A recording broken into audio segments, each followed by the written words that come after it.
Let's take a couple of quick questions for anybody up here except for me. Because I'll be up here after that. Somebody must have a question for somebody. Yeah, Bob, I have a question. So, in hindsight, Hello? in hindsight, you always look back at something you could have changed, would have done differently. Is there, and I know the typical answer is the movie's perfect, I wouldn't change it, but is there anything you would change about the story or? No. No. There's nothing that would ever change. The question was, if I had to do it all over again, is there anything in the movie that I would have changed? And the answer is no. The movie's perfect enough. Would have been nice to have a little bit more time, but we'll leave well enough alone. Let's not screw up the space-time continuum. What you have to understand is, when we started the movie, we had a great script. And it's not the script that we shot. They continue, like we continue to work through it, and they write gags. They continue to write better and better and better and better and better all the way through.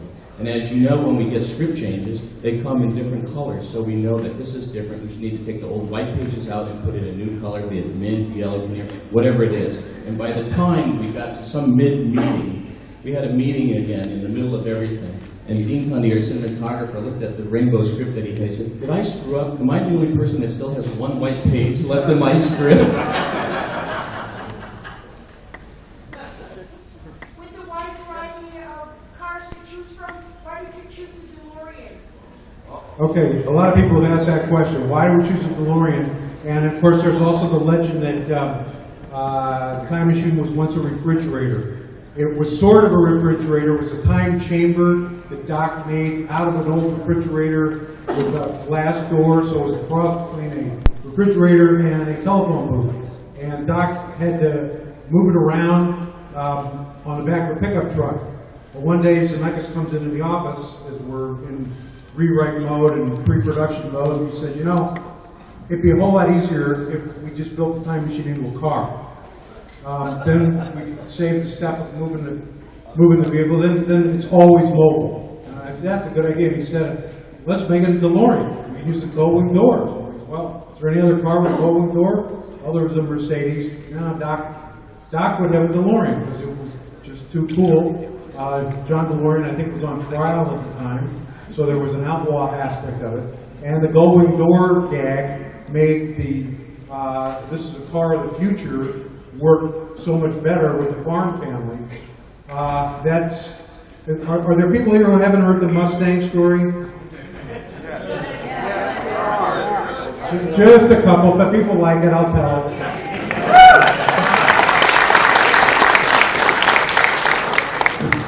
We have as you know, Back to the Future has a lot of product placement. We use product placement for two reasons.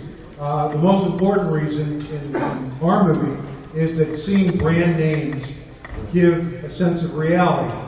And what we did in picking different brands was to try to find products where the logo had changed between 1955 and 1985.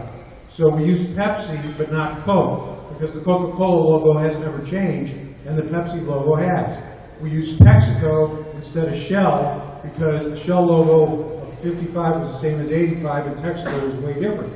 So Universal put a product placement company on to help us with this, because when you get these companies involved, a lot of times they pay you money to have their product in the movie. And that, from a producing standpoint, that's great. If anything that helps with the budget, that's great. Well, they hired a guy who was scum, basically. No, there's no nice word to put it. The guy was a hustler, a con man, and the way his deal worked was that for every deal that he made, if a company put up $20,000 to be in the movie, he pocketed half of the money. So he's trying to get all these companies into the movie that don't belong or aren't really going to be in there.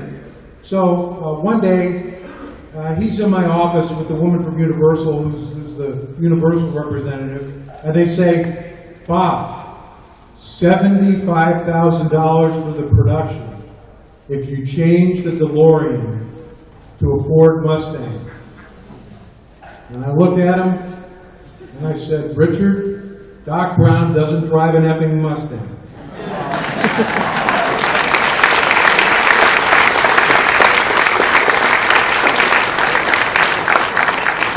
Yes? So, since you used to work at Universal Studios, have you guys ever gone back when the set was still up at Hill Valley, the downtown area? And did it seem like it's pretty accurate to the movie? You know what I'm saying, right? The Clock Tower at Universal Studios, have you ever been? Yeah. What was it in? I guess in the mid-90s. When did they make the Newsies? When they were shooting Newsies there. In fact, it was like one of the first films that Disney used the Universal lot. What was that? 92. A fire broke out and burned the lot basically, and most of the Hill Valley of the Future burned, and all those antique cars that were on the Newsies burned. I mean, it was a terrible fire. That was heartbreaking, of course. But the sets that are still, I think they rebuilt the clock tower, didn't they? There's been 2 fires, and the last fire was about 3 years ago, I think it was. And they did reconstruct the last fire was really nasty. They rebuilt New York Street, they rebuilt half of Courthouse Square. The clock tower actually didn't burn down in the last fire, but they reconfigured Courthouse Square so it's a little bit different. If you go take the Universal tour today, you'll know that you're on the Back to the Future Courthouse Square, but the way that it's oriented is a little bit different. And people ask me all the time, well, are you sad about that? And I say no, because that means that it's more unique in Back to the Future, and nobody can actually copy it. Before Back to the Future, the most common, most familiar use of the courthouse, it was the courthouse at To Kill a Mockingbird. So if you go rent that and watch it again, you see the courthouse, that's us. Also, by the way, I went there last week. Oh yeah. And you know, they got the tour of the trams, it goes all up and around everything. Oh yeah, I had to drive on past, I drove my car. And up there at the top, somewhere along that route, is Goldie Wilson's hover converted Edsel. The pink Edsel. Oh yeah!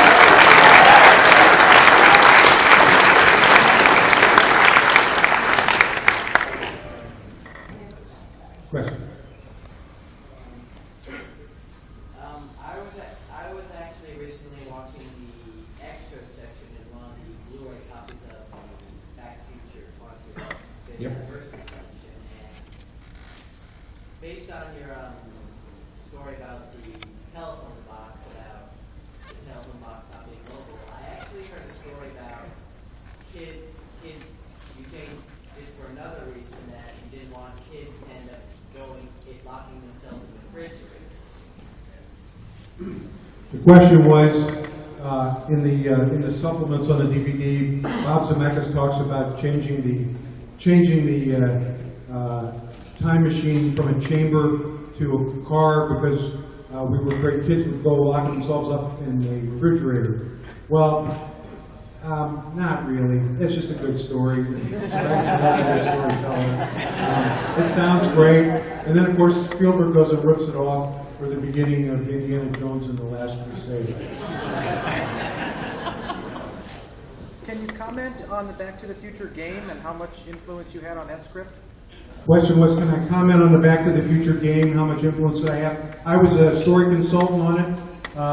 Everything in terms of what the story of the game is, I had input on.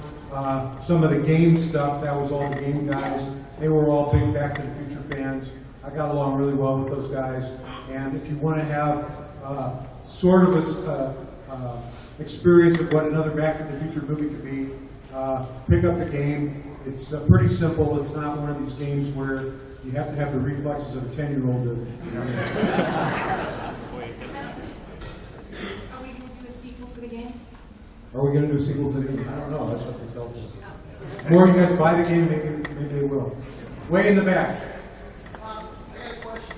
I don't know if you heard any rumors, but I was been reading about it for a couple months now that Michael Bay has actually picked up the Back to the Future remake? No remakes, no Back to the Future Part 4.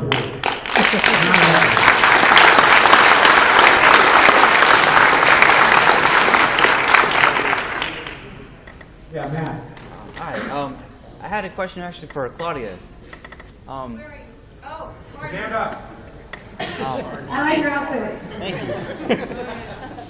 My question was, I realized that you were only in the DeLorean for the last like 5 minutes of the movie, but did you have any special memories or stories? You know, being that this is the DeLorean car show, did you have any memories of being in the DeLorean?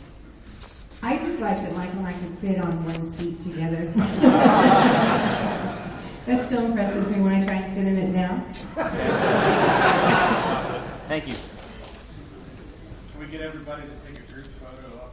Okay, we'll do a group photo, and what, Ken, you want to do the raffle next?